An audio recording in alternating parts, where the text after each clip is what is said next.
Doctor Anil Goyal जी। अरे राधे। राधे राधे महाराज जी। महाराज जी, आपके चरणों में कोटि कोटि दंडवत प्रणाम। महाराज जी, सांसारिक सुखों का परिणाम तुरंत आ जाता है, जैसे समोसा जलेबी खाने का, काम क्रीड़ा का, नहीं नहीं परंतु नहीं, नाम संसार नाम नहीं। जप का सुख आनंद बहुत देर तक नहीं आता महाराज जी। यद तज्ञे अमृतोपमम परिणामे विस्मयु तत्सुखम राजसम स्मृतम। जिसकी शुरुआत अमृत जैसी लगे उसका परिणाम विष होगा, और वो राजसिक तमोगुणी ये सब संसार की वस्तुएं हैं। अच्छा, अगर सुख मिला जैसे समोसा का, फिर कभी समोसा की मांग ना हो तो माने कि सुख मिला, ऐसा होता है। बार बार होती इसका है। मतलब सुख नहीं मिला, केवल सुखाभास था। सुखाभास मतलब सुखाभास जहां सुख है नहीं, केवल सुख की बात लगती है। जैसे कुत्ता हड्डी लेकर के एकांत में भागता है कि दूसरा कुत्ता छीन न ले, मेरा सुख है, और चबाता है तो उसके गलफरों से खून निकलता है, तो देख देख कर आनंदित होता है, फिर चबा रहा है, तो उसका भ्रम ही है ना। ऐसे ही मेरी रसेंद्री अगर बिगड़ जाए और कोई पदार्थ हमें सुख दे दे, तो आप हमें बताओ, हमारी जबान बुखार के बाद जब बिगड़ जाती है तो खीर भी कड़वी लगती है। कौन सा पदार्थ अच्छा लगता है? बोले कुछ अच्छा नहीं लगता है, रटाओ। बोले बिस्कुट ये वो बोले कुछ नहीं यार, बुखार के कारण जीभ खराब हो गई। मतलब उसमें अगर सुख होता तो मिलता मुझे। मतलब मेरी रसेंद्री में सुख आकर्षण भ्रमात्मक है तो उसमें स्वाद है। अगर मेरी जबान में छाला पड़ जाए तो किसी भी स्वाद में आप विचार करो। हमारी घ्राणेन्द्रिय बिगड़ जाए तो कोई सुगंध हमें नहीं लगेगी। हमारा स्वास्थ्य बिगड़ जाए तो हर भोग, तो सुख का सत्य वस्तु त्रिकाल सत्य होती है। समोसा चटनी खाकर जो सुख मिला तो फिर केवट की तरह कह देना चाहिए भगवान अब कछुनाथ लचाही। ऐसा तो नहीं हुआ, ऐसा नहीं हुआ। इसका मतलब ये भूत के लड्डू है। जैसे स्वपन के लड्डू, स्वपन में सब खाया पिया लेकिन जगह तो कुछ नहीं। 4 घंटा बाद फिर वही मांग, मान लो पेट भर लिया, फिर 4 घंटे गणित लगाया, अब क्या पाया जाए। पूरा जीवन हो गया पाते पाते, आज तक तृप्ति नहीं हुई। क्या सुख है ये सुख है। एक बार केवट ने भगवान के चरण स्पर्श किए, पखारा, तो चिल्ला के कह पड़ा अब कछुनाथ न चाहिए मोरे। ये सुख है, ये सुख है जिसमें ये हो जाए कि अब तृप्त हो गया, अब प्रभु मुझे नहीं चाहिए। कल का चरित्र था, महाराज ययाति देव सुंदरी देवयानी से विवाह किया, और वृषपर्वा की पुत्री शर्मिष्ठा से भी पत्नी का भाव रखा। 3 पुत्र हुए। जब देवयानी ने जाना कि दासी से 3 पुत्र हुए, तब उन्होंने कहा मुझ सुंदरी से तुम्हें तृप्ति नहीं हुई, हमने कहा था इस दासी को कभी सैया पे ना आने देना। अब शुक्राचार्य जी के पास चली गई, उनके पिता थे शुक्राचार्य जी, और शुक्राचार्य जी से साप दिला दिया ययाति को कि बूढ़े हो जाए और शक्तिहीन हो जाए। महाराज ययाति बूढ़े हो गए। तब देवयानी से कहा तुम्हें होश है, तुमने अपने लिए खतरा मोल ले लिया। जब हम तुम्हारे पति बूढ़े हो गए, किसी काम के नहीं रह गए, तो तुम्हारा जीवन क्या। तो उन्होंने फिर पिताजी से प्रार्थना की, बहुत ध्यान से सुनना। तो उनके पिताजी ने कहा जो पुत्र तुम्हें अपनी जवानी दे दे उससे ले लो। 5 पुत्र थे, जो पुरुजी महाराज थे उनके पुत्रों में। उन्होंने कहा पिता का पूरा अधिकार है हमारे जीवन पर, और मैं अपनी आयु देता हूं। 1000 वर्ष अपने पुत्र की जवानी से भोग भोगा, तब उनको घृणा पैदा हुई इस बात से कि तृप्ति ही नहीं हो रही। तब उन्होंने कहा एक पुरुष को संसार के सब भोग दे दिए जाएं जो भगवान से विमुख है, तो भी उसे तृप्ति नहीं हो सकती। सुख तो भगवान सुख सिंधु के नाम में, रूप में, लीला में धाम है, जो हम प्राप्त करके ऐसा लगने लगता है कि अब कुछ नहीं चाहिए, हृदय से आने लगा कुछ नहीं। ये सब घृणास्पद दिखाई देते हैं। कौन सुख अच्छा बताओ अच्छा है? जबान में मिठाई खाओ और तुरंत उल्टी कर दो, फिर देखने लायक नहीं रहेगी। और अगर पेट में रुक गई तो ऐसी गंदी चीज निकलेगी पूछो मत। मल बढ़िया जूस पियो, थोड़ी देर में पेशाब बन करके गंदा निकल जाए। ये फैक्ट्री है मलमूत्र बनाने की। अच्छा, भोग में कौन से सुख? वही मलमूत्र के द्वार है। कौन सी ऐसी बात है जो सुख वाली है? हमें बताओ। ये केवल भ्रम है। सुख तो आपका स्वरूप है, सुख भगवान का स्वरूप है। ना आप अपने स्वरूप को जानते हैं, अपने को स्त्री पुरुष मानकर व्यवहार कर रहे हैं, और ना भगवान की याद है, इसीलिए संसार अच्छा लग रहा है। अगर भगवान की याद आने लगे तो फिर नहीं खान पान ते भावे है, नहीं कोमल वसन सुहावे है, सब विषय लगे ते खारा है, हरियासिक का मग न्यारा है। ये भ्रमात्मक सुख है। देखो, सुख तो आप फिल्म में भी लेते हैं, पैसा दे के 3 घंटे बैठ के फिल्म में सुख लेते हैं। क्या सुख है आप हमें बताओ? सूंघने का, खाने का, चखने का, बोले देखने का। क्या पर्दे में क्या है? स्त्री है, पुरुष है, सब झूठा। खेल भी झूठा। झूठे खेल को पैसा दे के 3 घंटे सुखपूर्वक, एकाग्रता पूर्वक देखते हैं। हमारी इतनी ज्ञान शक्ति है। झूठे में झूठा फिल्म क्या है? झूठे में झूठा, और उसको हम पैसा दे के 3 घंटे समय बर्बाद करके आनंद लेते और बड़े मौत से निकलते। 3 घंटे अमुक फिल्म देखी। अब ऐसे बुद्धिमान को क्या निर्णय कराया जाए कि सुख किसे कहते हैं? जो झूठे केवल चित्रों में 3 घंटे मन लगा सकता है, वो कहीं भी फंस सकता है। जो विवेकवान है वो ऐसे झूठे सुखों को स्वीकार। सुख तो भगवान में, एक बार मन लगा के देखो भगवान में, एक बार भगवान का नाम जप करके देखो, तो सुख में आप रोने लगोगे, आनंद में रोने लगोगे। ठीक है ना? महाराज जी, मेरा ये था कि जैसे हम जब करते हैं तो उसमें जब तक वासना रहेगी, जब तक पाप रहेगा, तब तक नाम का सुख नहीं मिलता। ये जो पार्थिव चीजें हैं, ये तो इंद्रियजन्य है। हमारा इंद्री से कोई लेना देना नहीं। हम भगवान के अंश हैं, हमें सुख की अनुभूति भगवान से होगी। और जिस दिन पाप नष्ट हो गए सब, उस दिन अगर राम या कृष्ण हरि राधा कहते हुए रो न दे तो हमें बताना। राधा तो एकदम आनंद की ऐसी बाढ़ आएगी कि रो पड़ोगे और कहोगे कि जिंदगी में सुख कहीं ऐसा नहीं मिला, ऐसी शांति नहीं मिली जो भगवान में मिली। अगर ना मिली होती ना तो हम बचपन से लगे थे, हम कह देते। ऐसा नहीं है। भारी कष्ट की स्थिति में भी आनंद का, केवल तुम्हें सूचना मिल जाए कि तुम्हारी दोनों किडनी फेल है, फिर चेहरे का रंग ना उतर जाए तो बता देना, तुरंत फोटो बदल जाएगी। हर कष्ट सह रहे हैं और भगवान के बल से, भगवान के भजन के बल से आनंदित होकर 12 बजे रात के जग करके ये दिनचर्या हमारी चलती है। निरुत्साहित नहीं, हतोत्साहित नहीं और परेशान नहीं। और परेशान पक्का है, पूरा शरीर कष्ट से पीड़ित है, डायलिसिस होता है, भरपेट पानी नहीं पी सकते, भोजन की तो बात जाले दो। तो भगवान के भजन में अगर सुख, अब मैं डॉक्टर हूँ, डायलिसिस तो बहुत गंदी चीज है। हाँ, बहुत बहुत मतलब कि निचोड़ देती है। हम तो प्रिया प्रीतम के जल हैं, उन्हीं के बल से ये हम आपको बता रहे हैं कि भगवान में सुख होता है। अब ये तो बाहरी बात है, ये शरीर का उदाहरण। अंतर में जो भगवान सुख देते हैं उन तुम्हें कैसे बताएं? मिलता है, देर में मिलता है, बहुत देर में। वैसे तुरंत ही मिलना शुरू हो जाता है। जैसे आप कई दिन के भूखे हो और आप एक कवल पाओ तो क्या आपको तृप्ति होगी? नहीं, जलन होगी। जब आधा पेट हो जाओगे तब आपको लगेगा आह। पर वो आह तो पहले ही कवल से शुरू हो गया था, तृप्ति तो पहले ही कवल से शुरू हो गई थी। पर अनुभव होगा जब आधा पेट हो जाओगे, कई दिनों के भूखे। तो जन्म जन्मांतरों से भगवदानंद के भूखे हम।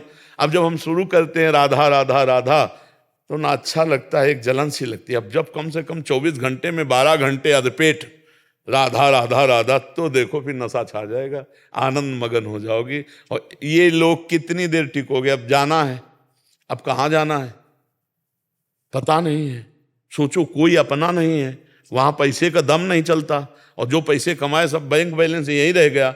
इसलिए समझ लो कि नाम ही तुम्हारा साथी है। तो राधा राधा जप लो, स्वाद मिले चाहे न मिले, आगे चलकर ये परमानंद प्रदान करेगा, सुख प्रदान करेगा। नितिन जी दिल्ली से। श्री हरिवंश। श्री हरिवंश महाराज जी। महाराज जी, आपके चरणों में कोटि कोटि प्रणाम। महाराज जी, आपकी कृपा से आपके द्वारा दी गई दिनचर्या का निर्वाह करने का पूर्णतः प्रयास करने का प्रयास कर रहे हैं। जब आपका सत्संग सुनते हैं तब ऐसा लगता है कि मन आपके द्वारा बताए गए भक्ति रास्ते की पूरी तरह समझ रहा है, स्वीकार कर रहा है। पर जब संसार के कार्यों में लगते हैं, घर ऑफिस के, वहाँ की कंपटीशन और भीड़ भाड़ को देखकर ऐसा लगता है कि ये सच है या वो सच है। अर्थात वृंदावन में भक्ति वाली दुनिया सच है या संसार की। महाराज जी, दोनों में बड़ा दुविधा सी हो जाती है। हाँ, माया का प्रभाव ऐसा ही है और भक्ति का प्रभाव ऐसा ही है। दोनों भगवान की प्रिया हैं। भक्ति भी भगवान की प्रिया है और माया भी भगवान की प्रिया है। अब आपको देखना है कि चलना किधर है नहीं? हाँ, तो मायाकृत बाजार में जाएं, लेकिन हमें खरीदना क्या है? संसार में है, हमारा उद्देश्य क्या है? अगर ये सत्य होता तो सब लोग भोग रहे हैं, सब सुखी हो जाते ना। फिर ये मार काट, हिंसा, ये नाना प्रकार के द्वेष क्यों होता है? भाई अपने अपने पास सुख है, भोगा, शांत हो गए। भाई हम तृप्त हैं, हमारे पास सब सुख है, लेकिन कोई तृप्त नहीं। जिसके पास जितना है उससे ज्यादा वो असंतुष्ट है, वो दूसरे को भोगना चाहता है। दूसरा जो जिसके पास है वो तीसरे को भोगना चाहता है। मतलब एक मायाकृत है, इसमें सत्य वस्तु नहीं है। नहीं, महाराज भर्तरी का चरित्र एक बार सुनाया था। उन्होंने अपनी पत्नी पिंगला आसक्त थी अश्वपाल से, अश्वपाल आसक्त था राजा की नृत्यांगना से। कैसा है? वो पिंगला से संतुष्ट नहीं, चक्रवर्ती सम्राट की पत्नी से। अश्वपाल वो नृत्यांगना, और अश्वपाल से संतुष्ट है महाराज की पत्नी, उनको चक्रवर्ती सम्राट से पूर्ति। ये क्या है? ऐसे ही हर इंद्रियों का विलास असंतुष्ट, असंतोष। आप देख लो, किसी भी क्षेत्र में देख लो, अगर एकमात्र आनंद की अनुभूति होती है तो भगवान के चरणों में प्रसन्नता, सहज आनंद, सहज संतोष। पर उतना भजन बने तब ना। अभी तो प्रारंभ है भजन का बिंदु, और सिंधु जमा हुआ है माया का, तो इसलिए हम विचलित हो जाते हैं। हमें घबराना नहीं है, नाम जप करना। जब आकर्षण हो तब मन को समझाना चाहिए कि ये भोग लाखों के पास है, अगर इससे उसको संतुष्टता होती तो बहुत बढ़िया हो जाती संतुष्टता। केवल मान्यता की संतुष्टता होती है। जब तक भगवान से जीव नहीं जुड़ा तब तक उसको आनंद की अनुभूति नहीं हो सकती। बहुत गिरी स्थिति होती बच्चा, जिनको तुम बहुत ऊंची समझते हो, वो जब बैठते तो बहुत गिरी स्थिति होती है, क्योंकि भगवान का आश्रय नहीं होता, भोगों का आश्रय होता है, पद का आश्रय। और इतने अपराध बन जाते हैं कि हृदय जलता है, हृदय अशांत हो जाता है। इसीलिए कहते धर्म से चलो। अगर राम राम जपाए, हरि हरि जपाए, धर्म से चले हो, दूसरों को सुख पहुंचाया, निर्दोष को बचाया है और दोषियों को दंड दिया है, तो वही तुम्हारे लड़के बच्चे बहुत पदाधिकारी बनेंगे, बहुत अच्छे बनेंगे। अब ये भाषा कब समझ में आएगी? इसलिए बच्चा, ये चकाचौंध माया की मत देखो, नाम जप करो, मेहनत से कमाओ, परिवार का पोषण करो, माता पिता को भगवान की तरह मानो। हमारी बात मान लेना, जो बूढ़े माता पिता को कष्ट देते हैं उनको घोर नरकों की प्राप्ति होती है। सोचो, ये वो माँ है, वो पिता है यार। जब हम लघुशंका और सोच नहीं कर सकते थे कि कहाँ करना है, उन्हीं की गोद में कर देते थे, तब वो हमको अच्छे कपड़े पहनाती और अपने कपड़े गीले भले पहने। आज वो माता अगर बिस्तर पे पड़ी है, वो सोच युक्त हो रही है बीमार से, तो आज हम देखते हैं कि बच्चे उनका अपमान करते हैं, मारते हैं, कपड़ा गीला कर दिया। तब लगता है कि अगर बैक में तुम अपना जीवन देखते प्यारे, तो इस माता के चरण चूमते। तुम्हारी बुद्धि भ्रष्ट हो गई है। तो उस गृहस्थी में अपने माता पिता, हमारी बात मान लेना, सदैव सुखी रहोगे। जो भी नमक रोटी हो उसको खवाओ, उसकी सेवा करो, लेबरी करके लाओ। माता पिता की सेवा कर ले गए तो भगवान प्रसन्न हो जाएंगे। लेकिन यहाँ किसको पड़ी है भगवान प्रसन्नता की? यहाँ तो अपनी वासनाओं की पूर्ति की पड़ी। पर जो प्रवचन सुन रहे हैं, जो धर्म से चल रहे हैं, वो मेरी बात मान लें, क्योंकि सबके माता पिता होते हैं। आज हम बहुत इस बात से असंतुष्ट हैं कि नए नए बच्चे जो पढ़ लिख कर विनय आनी चाहिए, वो अभद्रता आती है। विद्या विनयम ददाति, विद्या तो विनयी होता है, नम्र होता है, और आजकल विद्या पढ़ के अभद्रता। तो इसलिए कोई भी भाई अपने माता पिता को कष्ट ना दें, नहीं तो तुम्हारे लिए आगे वही खेती बहुत बढ़िया फली तैयार मिलेगी, फिर भोग नहीं पाओगे। तो धर्म से चलो, बाहरी दिखावे में कुछ नहीं रखा बच्चा, कुछ नहीं। महाराज जी बचना चाहते हैं, नाम जप, नाम बचा देगा। नाम राधा राधा राधा राधा पक्का बचा देगा। जितना नाम जप करोगे उतने तुम्हारी ज्ञान शक्ति प्रवीण होगी, और वो काटती रहेगी माया को, नहीं तो फिर फंस जाओगे, है नहीं? गुरुजी शालीनता को कमजोरी समझ लेते हैं, शालीनता को कमजोरी समझ लेते हैं। समझने वाले क्या समझते हैं, हमको क्या फर्क पड़ता है? हम क्या है, हमारी समझ ठीक होनी चाहिए। आप समझ रहे हैं? हमको लोग क्या समझते हैं, इसके लिए हम जीते हैं क्या? हमारी क्या समझ, ये बात समझ के जीना चाहिए। हम धर्म से जीते हैं, हमारी समझ भागवतिक है। अब तुम क्या समझते हो, तुम्हारी समझ है। हम तुम्हारी समझ से थोड़ी जीते हैं, हम अपनी समझ से जीते हैं। हमारी बात समझ रहे हो? हाँ, किसी की समझ के गुलाम नहीं है हम अपनी समझ से, शास्त्र सम्मत समझ से हम आनंद को भोगते हैं। ये जीवन मस्ती के लिए मिला, किसी समझ के लिए नहीं। समझ रहे? हम अपने सत्य की मस्ती में हैं। तुम हमको क्या समझते हो, इससे हमें कोई फर्क नहीं पड़ता। हम क्या समझ करते, इससे फर्क पड़ता है। अगर हम धर्मयुक्त हैं, शास्त्र सम्मत हैं, तो सबका बदलाव होगा, सबका परिवर्तन होगा, तुम्हारी सोच का भी परिवर्तन होगा। तुम हमारे प्रति सोचते रहो, अपनी सोच जबान से नहीं, तुम्हारे चरित्र में आ जाएगी, तब मानी जाएगी कि हमारी सोच सत्य है। ऐसे हमें क्या फर्क पड़ता है तुम क्या सोचते हो। ये हम मान लो शालीन है, सौम्य है, सैर है, और कोई कह रहा है कि बहुत कमजोर है, नहीं, हमको अपनी समझ से चलना है। एक दिन उनको दिखाना है कि देखो ये ताकत होती है सहनशीलता की। जरा से असहनशील हुए, जेल पहुंच गए, और एक थप्पड़ खा के सहन चुपचाप हो गए, घर में आए, वो सब ठीक हो गया। बहुत सहनशील जो है वो उच्च कोटि अवस्था को प्राप्त होता है। ये कोई ऐसा नहीं कि वो हीन पुरुष सह सकता है। क्षमावान पुरुष महाबलवान होता है, पर एक क्षमा की सीमा रखी गई है।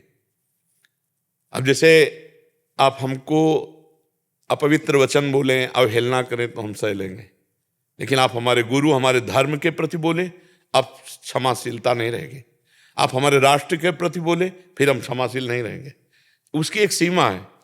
हाँ, जैसे पुरुष शरीर हो तो तुम्हारे लिए हम छूट देते हैं कि 2 गाली भी दे दे, छेड़े भी तो मत बोलो, लेकिन ये तुम्हारी जगह स्त्री शरीर हो तो कहते हैं कि पहली नजर में कानून सभा, तुरंत उसका विरोध करो, नहीं अगले वो कईयों को छेड़ेगा, कईयों को परेशान करेगा। क्षमा की एक सीमा है, नहीं। हाँ, पूनम शर्मा जी, सुनील शर्मा जी, मेरठ से। गुरुदेव आपके चरणों में कोटि कोटि प्रणाम। महाराज जी, आपकी कृपा से जीवन में अभी कोई प्रश्न शेष नहीं रह गया। हम दोनों पति पत्नी विरक्त भाव से ही प्रयत्न कर रहे हैं चलने का। गुरुदेव, अगर आप हमें इस योग्य समझते हैं तो आपकी दी हुई गृहस्थी का पालन करते हुए हम विरक्त रूप से कैसे रहें और सावधानियां रखें, बताने की कृपा। यदि संतानोत्पत्ति की लालसा पूर्ण हो चुकी हो तो ब्रह्मचर्य धारण कीजिए, और शरीर पोषण के लिए पवित्र अन्न भगवान को भोग लगा करके जो पाया जा सकता है, और धर्म का ही धन अपने घर में आना चाहिए, और नाम जप का, नाम कीर्तन का, भगवान की कथा कथन श्रवण का ये घर में माहौल होना चाहिए। बस विरक्त ही हो, भगवत प्राप्ति निश्चित है। हमारी बात समझ लो, अगर ये शब्द हमारे अक्षरशः पालन करोगे तो भगवत प्राप्ति निश्चित है। वो घर घर नहीं, मंदिर है, तीर्थ है, जहाँ भगवान का नाम कीर्तन होता है, भगवान की कथा होती, भगवान की आरती पूजा भोग लगता है। और जिस घर में भगवान को भोग लगा हुआ प्रसाद पाया जाता है और धर्म पूर्वक धन कमाया जाता है, वो घर के जितने सदस्य हैं सब भगवत प्राप्त हो जाएंगे। बस मर्यादा से रहें, पापाचरण ना करें। तो पहले ऐसे ही होते थे, कुल के कुल भगवान को प्राप्त हो जाते थे, परम धाम जाते थे। अब व्यभिचार प्रवृत्ति, धन में विशेष आसक्ति, चाहे वो पापाचरण से ही क्यों ना आवे, स्वाद दृष्टि से भोजन पाना, भगवान ऐसे बैठे हैं और जल्दी गरम गरम पकोड़ा चटनी खाना पीना, वो भगवान के प्रति भक्ति भाव नहीं रह गया, तो वही बुद्धि भ्रष्ट होती जा रही, फिर वही कलह अशांति। देखो जिस घर में देखो ना, तो गृहस्थी भी भगवान का पूजा गृह है। घर परिवार के सदस्य सब भगवान के हैं। नाथ सकल संपदा तुम्हारी, मैं सेवक समेत सुतनारी। बहुत धर्म में जीवन व्यतीत करे तो घर में रहते हुए भी वो संत है, वो निश्चित भगवान को प्राप्त होगा। अगर वास्तविक गृहस्थी से भगवान की प्राप्ति करनी है, इससे बड़ा कोई धर्म नहीं है गृहस्थ धर्म से। संत महात्माओं का भरण पोषण गृहस्थ से होता है। बड़े बड़े परमहंस भिक्षा मांगते हैं गृहस्थ के यहाँ, पैदा होते हैं गृहस्थ के यहाँ। और गृहस्थ यदि स्वयं नाम जप करता है और नाम जापक संतों की, भक्तों की सेवा करता है और अपने परिवार में अधर्म का आचरण और अधर्म का धन नहीं आने देता, वो महात्मा ही है, वो घर उसका तीर्थ ही है। जिस घर में नाम कीर्तन हो रहा, भगवत चर्चा हो रही, वो तीर्थ ही है। तो आप अपने धर्म से चलो। वैराग्य वेश बदलने की जरूरत नहीं, उद्देश्य बदलने की जरूरत है। अगर हमारा उद्देश्य बदल गया तो सब ठीक हो जाएगा। धर्म शास्त्रों का जो कथन है वो जगत मंगल के लिए है। भूरिदा जना, वो बड़े दानी कहे गए हैं जो भगवान की चर्चा करते हैं, लेकिन भगवान की चर्चा सिर्फ भगवान के लिए, धर्म की चर्चा धर्म के लिए, धर्माचरण दिखावे के लिए पाखंड नहीं है, दम्भ नहीं है। भरोसा जिस कोटि का लिया है उसी कोटि का व्यवहार भगवान करते हैं। वो अनंत ब्रह्मांडों का पालन पोषण कर रहे हैं, भक्त का अपने नहीं करेंगे, शरणागत का नहीं करेंगे। तो गृहस्थ धर्म बहुत उत्तम धर्म है। विरक्त धर्म यद्यपि आश्रम गुरु धर्म है, लेकिन वो अपनी मर्यादा से चले तब, नहीं तो ढोंग और पाखंड से आश्रम गुरु पद नहीं होता, फिर नरक की प्राप्ति होती है। गृहस्थी में है कि अतिथि सेवा, संत सेवा, पशु पक्षी की सेवा और अपने परिवार का पोषण और नाम जप और गुप्त ना कोई तुम्हें प्रणाम करेगा, ना तुम किसी का दान लोगे, तो तुम बहुत जल्दी उन्नति को प्राप्त हो जाओगे। इसलिए धैर्य पूर्वक अपने गृहस्थी का पालन करते हुए खूब भजन करो, गुप्त रूप से इसी से भगवत प्राप्ति हो जाएगी। देवशेखर विष्णुदास जी अयोध्या जी से। जय श्री राम। जय श्री राधे महाराज जी, हरे कृष्णा। हरे कृष्ण। महाराज जी, आपके दर्शन करना भगवत प्राप्ति का मार्ग प्रशस्त करना है। मेरा एक प्रश्न है महाराज जी, हाल ही में गुरुदेव का तिरोभाव हो गया। प्रश्न है कि गुरु की अनुपस्थिति में गुरु के प्रति समर्पण भाव कैसा बना रहे। हाँ, ये बात तो है कि गुरु की अनुपस्थिति की संभावना मात्र से हृदय कांप उठता है। चाहे कोई कितना भी हो ना, गुरु माँ है, जैसे माँ नहीं होती, हर दुख सुख हर बात हमारे वो चपत भी जमाते हैं और प्यार भी करते हैं, लेकिन वो मरण धर्मा नहीं है, वो अविनाशी सत्ता है। वो अंतर ध्यान कर लेते हैं अपने को। कभी शिष्य के सामने अवसर आया तो प्रकट किया, अब वो अंतर ध्यान कर लिए, वो हैं। जो हैं वो त्रिकाल हैं, जो त्रिकाल हैं वो सर्वत्र हैं। सर्वत्र हैं तो आपके समीप भी हैं, आपके हृदय में भी हैं। जब हम गुरु की ये महिमा जानेंगे तो हम कभी ऐसा अनुभव नहीं करेंगे कि हम गुरु विहीन हैं। जब अखंड मंडलाकारम व्याप्तमेन चराचरम, तो यहाँ भी तो विराजमान है गुरुदेव। बस गुरुदेव के वचन और आज्ञा, इसको कभी न टालें तो गुरु के सानिध्य में रहेंगे। कभी जिंदगी में अब दूसरे को गुरु पद पे ना बैठा लें। शिक्षा किसी की भी सुन ले जो अपने गुरु की परंपरा और पद्धति से मिलती हो, अन्यथा भगवत चर्चा सुना जय हो। चलेंगे हम वही जो हमारे गुरुजी ने कहा, जपेंगे हम वही जो हमारे गुरुजी ने हमको दिया, सोचेंगे वही जो गुरुजी ने सोच दी है।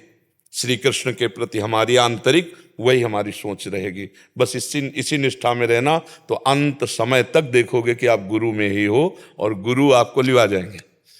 बस गुरुदेव आपको ले जाएंगे। हाँ महाराज जी, आपका एक और प्रश्न था। कह रहे थे कि हम अयोध्या जी में भक्ति का प्रचार प्रसार करने का यथोचिष्ट करते हैं। महाराज जी ये कह रहे हैं कि हम कहते हैं कि गोलोक सबसे बड़ा है, तो वहाँ साकेत, जो रामानंदी संतों कहते हैं साकेत, तो गोलोक बड़ा तो साकेत भी तो बड़ा है।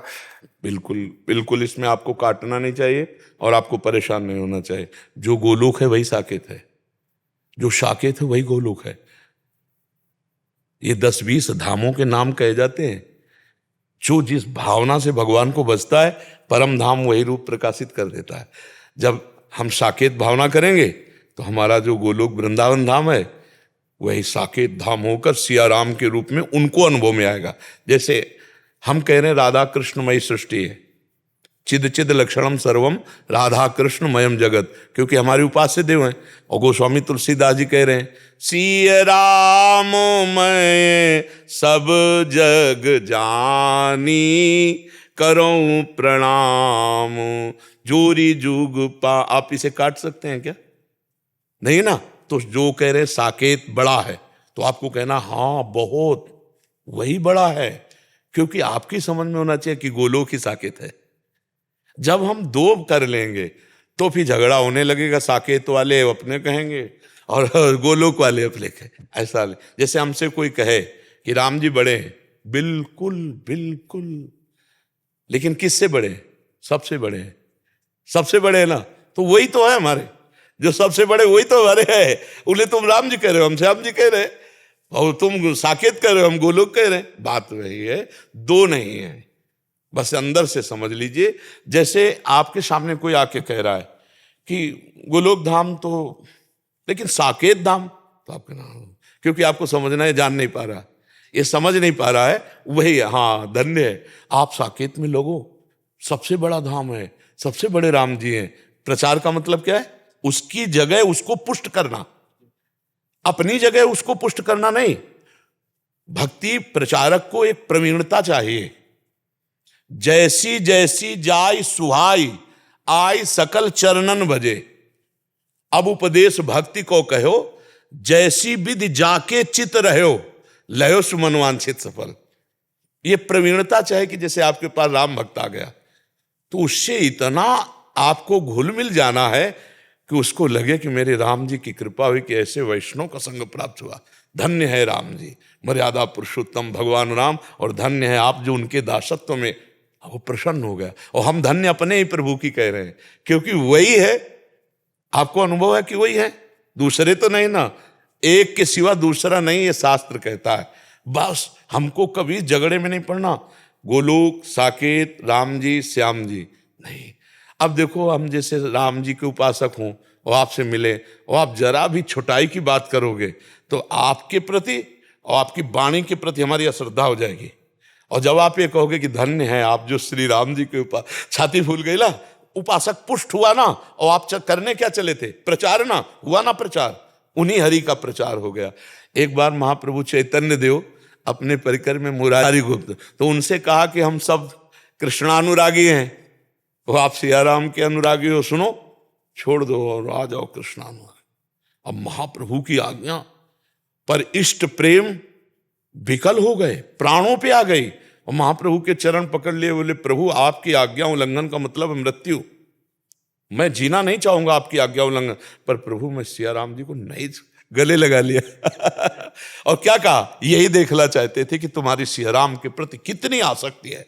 बस महापुरुषों ने जो जहां है वही स्थापित कर दिया। अपनी बात हम उसके सामने कहते हैं, जैसे हमसे कोई पूछे कि आप बताओ हम क्या जपें, तो हम कहेंगे राधा राधा राधा। नहीं, हम यही कहते राम कृष्ण हरि जो नाम प्रिय लगे भगवान का जपो। जब कोई कहता है अब अपनी छाती की बात बताओ, तब हम बताएंगे कि राधा, हम तो वृंदावनवासी, राधा उपासी, राधा राधा राधा राधा राधा। अब हमसे कोई पूछेगा तो हम अपनी बात तब बताएंगे, नहीं तो हम शास्त्र की बात बताएंगे, धर्म की बात बताएंगे। जो जहां भाव लेके आया उसको वहीं पुष्ट कर देना। ब्रह्म ज्ञान के जन आते हैं, हम वहीं पुष्ट करते हैं, ब्रह्म ज्ञान में ही पुष्ट, क्योंकि आप लेने आए हो ना, और हमारी श्री जी दाता है, जो चाहोगे जिधर का चाहोगे उधर मार्ग हम आपको पुष्ट करेंगे, चलो भगवान की तरफ। ऐसी प्रवीणता से चला जाता है। और अगर प्रवीणता ना रखोगे तो फिर भक्तों में राग द्वेष होने, आपको देखते ही लोग कटने लगेंगे, फिर हमारा प्रचार ठीक नहीं हुआ। हमारा प्रचार तो तब ठीक रहा जब हर संप्रदाय के लोग, अरे आप कितने उदार हैं यार, उनके बात करने मात्र से अपनी भक्ति बढ़ती है। ये हमारा प्रचार का स्वरूप होना चाहिए, ठीक है ना। तो गोलोक और साकेत में कोई अंतर नहीं जी।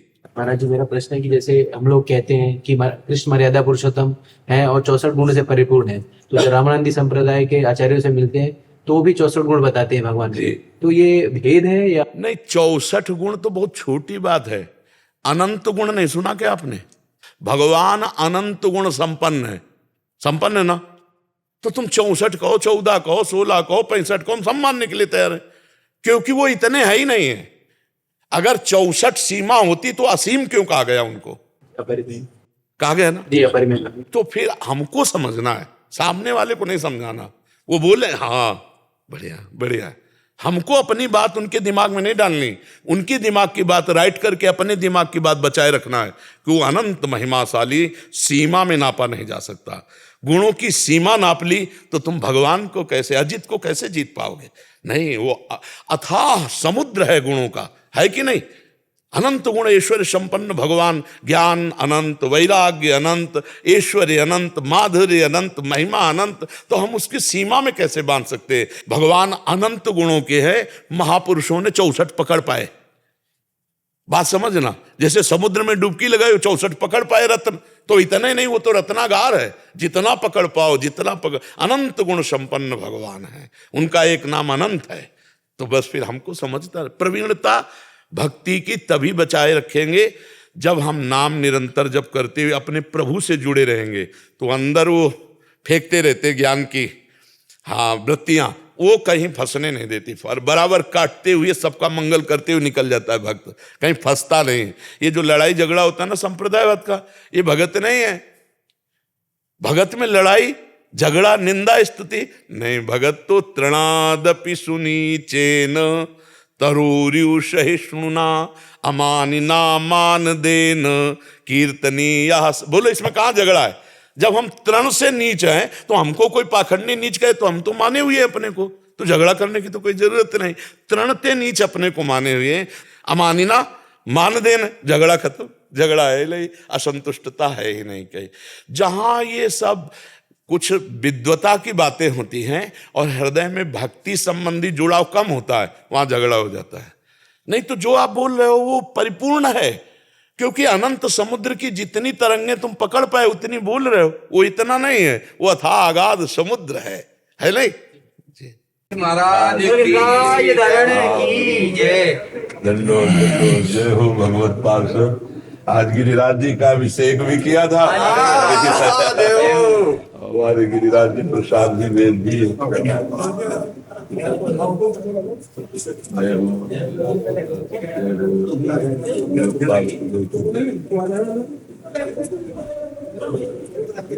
माला प्रसादी की अमनिया है ना, अमनिया से गिरिराज पे धारण करवा दिया। और ऐसे ये जय हो मेरे गिरिराज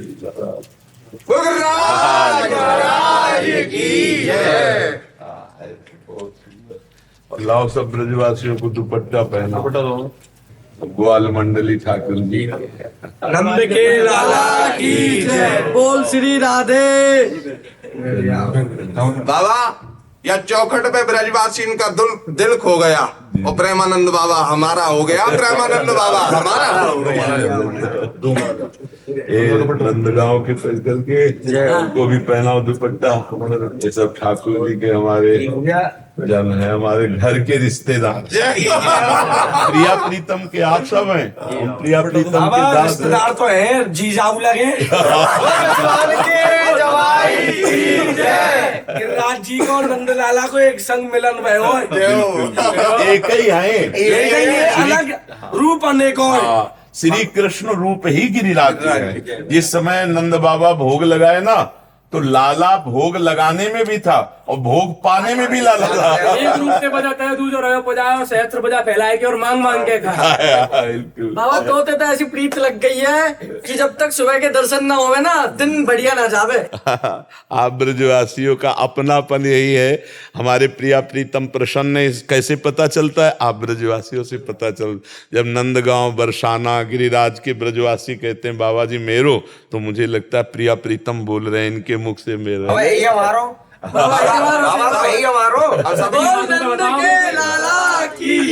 सबन को अपनो अपनो भाव रहे।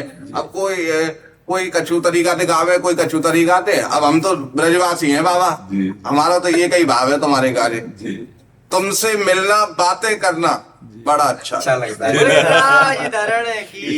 और कछु ना चाहिए बाबा जी। आज सुबह गिरिराज जी का अभिषेक किया वहां, और गिरिराज जी की कथा करी।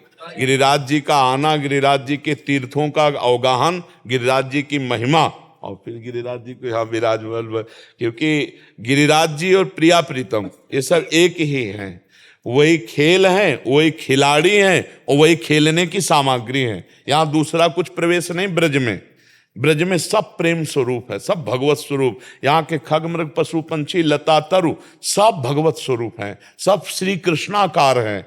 अब ये कि उसके लिए थोड़ा नेत्रों का अंजन चाहिए, तो नेत्रों का अंजन ब्रजरज है। जो रज शिव सनकादि की आचत सो रज शीस चढ़ाऊं, ये ब्रजवासियों की चरण धूलि आंखों पे लगे तो थोड़ा दृष्टि बदले, तब समझ में आवे। हाँ। नंद के लाला की जय। अरे बोल विश्वान के जमाई चलेगा। रोके बाबा चारों दिशा सोबत सदा जाके संत समाज और सब देवन को देवे राजा मुकुटमणि गिरिराज। बाबा 56 भोग का प्रसाद है। बाबा मातन में श्री मंगला की सुबह की गिरिराज जी की आज गिरिराज पूजा होगी, चकाचक आनंद उड़ेगा ठाकुर जी के। जा गुरु बोल गिरिराज की जय, श्री गोवर्धन माता की जय, श्याम सुंदर श्री अम्बे महारानी की जय, वल्लभाधीश की जय, पूछरी के लोटा की प्यारे जावंती वाले जावरे चकाचक आनंद दे रे चलन राधा रानी की जय, परशुराम के दवाई की जय। जय हो गुरु बाबा के लाला की जय, लाला के बाबा की जय, बाबा लाला दोनों की जय। आगे का कोई भी पीढ़ी नहीं बचता। 10-15 साल के बाद यहाँ पे कुछ फसल भी नहीं आता। हर बार हर युग में कलयुग आया है। हर बार कलयुग में आप कई बार शास्त्रों में पढ़ो, जो महापुरुष कहते हैं ऐसा ही लगता है, लेकिन विनाश नहीं होगा। ऐसा नहीं होगा कि लोग भूखों मरेंगे, ऐसा नहीं होगा। ऐसा नहीं होगा कि कहीं धर्मात्मा पुरुष नहीं रह जाएंगे, ऐसा नहीं होगा। हर बार कलयुग आया है। चार जो युग हैं इनका एक क्रम है, और ऐसे कितने युग व्यतीत होने पर मनवंतर होते हैं, कितने मनवंतर पर कल्प होता है। तो ब्रह्मा जी की 2 परार्ध की आयु है, तो अभी तो 1 परार्ध पूरा हुआ है। अभी मनवंतरों में जो कलयुग आया है तो थोड़ा अपना प्रभाव दिखाएगा, भगवान फिर शांति दे देंगे। ऐसा नहीं कि आप सोचो, आप ही देखो, अगर धर्म ना होता तो ये लाख लोग रोड में किस बात के लिए भूखे प्यासे बच्चा लिए खड़े हैं, छोटे छोटे बच्चा लिए। ये धर्म ही उनको खड़ा किए कि हमारे सनातन धर्म के महात्मा संत हैं, इनके दर्शन कर लेते हैं। ये धर्म नहीं है। छोटे छोटे बच्चों को, नवजात शिशुओं को भीड़ में लिए केवल इस बात के ये बच्चा संस्कारी बन जाएगा, महात्मा की दृष्टि पड़ जाएगी। तो हमारे देश में अभी धर्म की कमी नहीं है। हाँ, अगर अधर्म है तो ये अन्य युगों में भी रहा है। जब राम जी दंडकारण्य में गए तो हड्डियों के ढेर देखे, तो ऋषियों से पूछा कि हड्डियों के ढेर किसके हैं? तो बोले जानकर प्रभु अनजान की तरह पूछते हो। ये उन ब्रह्म ऋषियों की हड्डियों के ढेर जिनको राक्षसों ने खा करके हड्डियों के ढेर लगा दिए। तो भगवान त्रेता युग में प्रकट हुए थे और राक्षस इतने जोरदार थे, मुनियों को खाकर हड्डियां जमा किए थे। कलयुग में साधु महात्माओं को खाया तो नहीं जा रहा, साधु महात्माओं कोई खा तो नहीं रहा है। हाँ, कहीं कहीं छुटपुट घटनाएं ऐसी आती हैं जिनमें भ्रमवशात लोग आक्रमण कर देते हैं, लेकिन त्रेता में तो भगवान राम जब अवतरित हुए तो वहां खा खा के हड्डियां ऋषियों की लगी हुई थी। तो हर समय 2 पक्ष चलते रहते, धर्म और अधर्म चलता रहता है। धर्म भगवान की छाती से प्रकट हुआ तो अधर्म भगवान की पीठ से प्रकट हुआ है। वही धर्म और अधर्म के शासक भी हैं। हम अपने कर्तव्य का पालन करें, निराशा किसी में आने न दें और न अपने में निराशा आने। हम समाज को उत्साहहीन नहीं बनाएंगे। हर स्थिति में हम डटे रहेंगे, चाहे भूख प्यास रहना पड़े, हम धर्म से पीछे नहीं हटेंगे। हम अपने जनों को उत्साहित करें। कल हम बदल सकते हैं। आज हमारा कल को बदल देगा। अगर आज हम निराश हो गए तो कल जो आना है वो तो आएगा ही। आज हम अगर डट गए तो कल को बदल देंगे। जब भक्त चाहता है तो भगवान का अवतार हो जाता है। हमारे सब मिल करके अगर हम पुकार करें, भजन करें, तो क्या नहीं बदल सकते हम। एक महात्मा हजारों को बदल सकता है, अगर 1000 मिल जाए तो लाखों को नहीं बदल कर दें। मान लो नौजवान कह रहे मैं विरक्त होकर भगवान का भजन करना चाहता हूँ, अभी अगर अपनी स्थिति में आ जाओ, भजन करें तो हजारों का मंगल कर देंगे। तो हमें उत्साहहीन किसी को नहीं करना। पृथ्वी बंजर हो जाएगी ऐसा नहीं हो सकता, क्योंकि भगवान ने सृष्टि की रचना की है तो भगवान की जिम्मेवारी पालन करना भी है। वो ऐसा नहीं होने देंगे। अगर एक जगह कहीं बंजर होता है तो दूसरी जगह कहीं बहुत उत्पत्ति कर देते हैं। अगर एक जगह कहीं हानि करते हैं तो दूसरी जगह कहूँ बहुत लाभ कर देते हैं। ये 3 सिस्टम है उनके, सृजन, पालन और संहार, और तीनों बराबर होते रहेंगे। तीनों बराबर होते रहेंगे क्योंकि भगवान के ही रचे हुए हैं और बराबर होते आए हैं। तो हम लोग कभी अपने वचनों से निरुत्साह समाज को करने वाले वचन न बोलें। सावधान रहो, धर्म का पालन करो, सदैव मंगल होगा। कलयुग कहाँ है? यहाँ है कलयुग? बताइए आप। हम भगवान की चर्चा कर रहे हैं, नाम कीर्तन कर रहे हैं, भगवान के यश में डूबे, कहाँ कलयुग है? और अभी प्रपंच हो, अभी कलह हो जाएगी, अभी प्रपंच हो जाए, अभी लड़ाई झगड़ा करें, अभी कलयुग है। तो जो कलयुग का भय हमें दिखाया जाता है वो भगवत विमुखता के कारण है। अगर हम भगवान का चिंतन करेंगे, धर्म से चलेंगे तो कलयुग का प्रवेश ही नहीं। मदिरा पीना, परस्त्री गमन करना, स्वर्ण की चोरी करना, हिंसा करना, हिंसे में जैसे मांस आदि खाना और जुआ खेलना, यही कलयुग के स्थान हैं। स्वर्ण चोरी आदि, अगर ये जो दोष नहीं है तो कलयुग हमारे दिमाग में ही नहीं है। जब दिमाग में नहीं तो सृष्टि में भी नहीं। हमारे दिमाग में राम है तो पूरी सृष्टि राम में दिखाई देती है। हमारे दिमाग में काम है तो पूरी दृष्टि काम में है। हमारी जैसी दृष्टि वैसी सृष्टि हो जाती है। हम बहुत उत्साहपूर्वक रहे।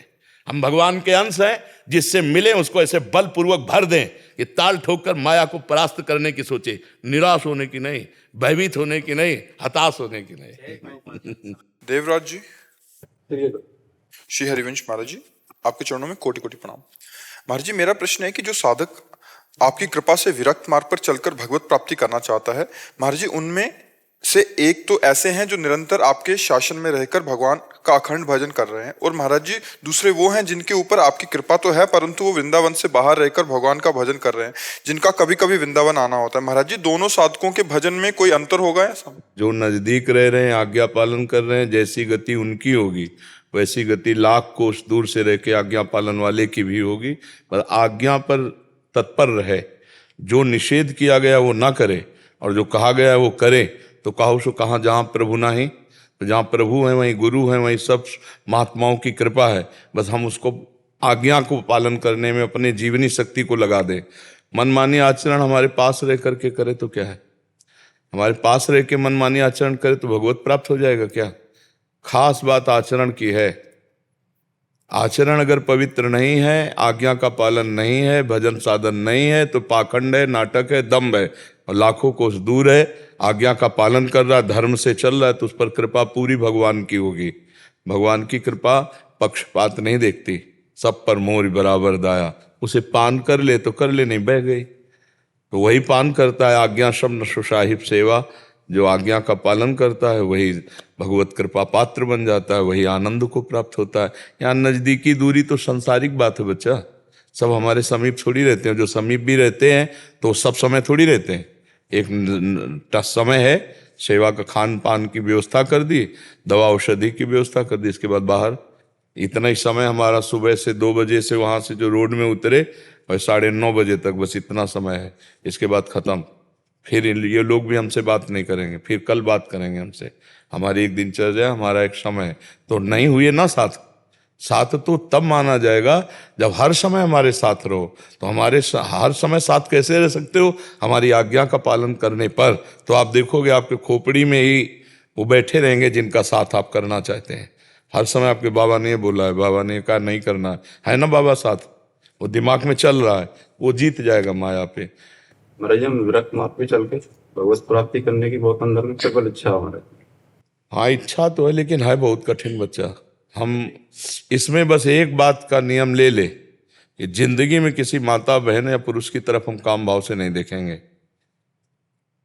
जैसे भी बनेगा वैसे हम धर्मयुक्त जीवन व्यतीत करेंगे, बस तो वो परमार्थ पे चल जाएगा। आज परमार्थ को व्यापार बनाया जाता है, नहीं, परमार्थ को आज व्यापार बनाया जाता है। हर चीज का उद्देश्य रुपया हो गया है। रुपया, यश, कीर्ति, मान, प्रतिष्ठा, भोग, वासन, ये परमार्थ है। ये तो पापियों के घर में भी है। जितना बढ़िया तुम कपड़ा पहनते हो उससे ज्यादा पापियों के पास है। जीवन भर कष्ट सहते रहे, हर द्वंद्व सहते रहे, तब वो ऐसे कर दिए तो जगत मंगल होना शुरू हुआ। सर्वे भवन्तु सुखिनः सर्वे सन्तु निरामया। बड़े बड़े महात्मा हुए हैं जो भगवान के चरणों में अपने जीवन को लगा दिया, जगत मंगल किया। ऐसा नहीं कि भगवान का सपोर्ट नहीं मिलता, पर अपनी अगर इच्छा में दम है तब तो निकल जाओगे, नहीं तो घोर पाखंड 100 में 2 निकलते होंगे, वो भी एक मुश्किल समझ लो। नहीं 99 गिरा के माया रौंद देती है। कंचन, कामिनी, कीर्ति, भोग, वासनाएं, ये लो भोगो। तो समझता है यार ये तो बड़ी दुर्लभ चीज है। और दुर्लभ चीज श्री भगवान थे, जिनके कारण वो प्रश्नवाचक चिन्ह खड़ा करने माया आई और हम उसे दुर्लभ समझ लेते हैं। सब लोग भोग रहे हैं, वही भोग रहे हैं। दूरादपाश स्वजनान सुखमर्थ कोटिम सर्वेषु साधन वरेषु चिरम निराशा वर्षंत में सहजाद्भुत सौख्य धाराम श्री राधिका चरण रेणु महामिस्मरामी। अपने पारिवारिक जनों के सुखों का त्याग करके, रुपये के द्वारा प्राप्त होने वाले समस्त भोगों का त्याग करके, साधना के द्वारा प्राप्त होने वाले सुखों का त्याग करके, हे महारानी जो मैं केवल आपकी शरण में हूँ। वर्षंत में सहजाद्भुत सौख्य धाराम, तब उसके ऊपर प्रेम की रस की वर्षा होती है। पारिवारिक सुख, संपत्ति के द्वारा प्राप्त सुख और साधना के द्वारा प्राप्त सुख, अगर उसमें भी हम भोग करते हैं साधना सुख का, तो वहीं गाड़ी रुक जाएगी। ये परमार्थ है। परमार्थ के अब चलने के परमार्थ बहुत कम जगह रह गया बच्चा, बहुत कम जगह। परमार्थ का पर्दा दिखा करके और पीछे अपनी वासनाओं की पूर्ति है, इसलिए। नहीं तो परमार्थ में वो दम है। 70 साल लोकांतर रहती, वो स्वयं तर जाए, लाखों करोड़ों अरबों को तार दे। भगवान के भक्त में मम भक्ति युक्तो भुवनम पुनाथ। आज प्रवचन सीखे जा रहे हैं केवल इस बात के लिए, जगत मंगल के लिए नहीं कि हम भगवान का यश गान करके भगवान की भक्ति से स्वयं पूर्ण होंगे और सबको पूर्ण, ऐसा नहीं, अर्थ के लिए सीखे जाते हैं। ये परमार्थ का स्वरूप नहीं है। ऐसे ही वेश धारण करके और अपनी वासनाओं की पूर्ति के दूसरे खेल होने लगते हैं। भगवान की प्राप्ति का जो मार्ग है, जो शुद्ध भगवान की प्राप्ति का मार्ग है, वो पैसे से नहीं होता, इतनी बात समझ लो। पैसे से भगवान के मार्ग में नहीं चला जा सकता, भगवान को नहीं खरीदा जा सकता, और जो पैसे से होता है वो मायाकृत ही होता है। भगवान के लिए तो आप केवल चाहिए। भगवान ने पूरी गीता जी में पैसा देने की बात कहीं कही हो तो बताओ। जहां बात कहते हैं, बोले मय्येव मन आधत्स्व मयि बुद्धिम निवेशय निविशस्य मय्येव अत ऊर्ध्वम न संशयः। मेरे में मन लगा दे, एक पैसा की जरूरत नहीं, मेरे में बुद्धि को समर्पित कर दे। मन मना भव मद भक्तो माद्यादि माम नमस्कुरु। अभी परमानंद की बाढ़ आ जाए, जो सब कामनाओं का त्याग कर एक लक्ष्य भगवान का रख ले, बस विरक्त बनने की ना सोचे। अगर सोचे तो ये सोच ले कि जिंदगी में भी हम हर कष्ट सहेंगे, पर कभी गलत आचरण अपने परमार्थ के विरुद्ध नहीं करेंगे।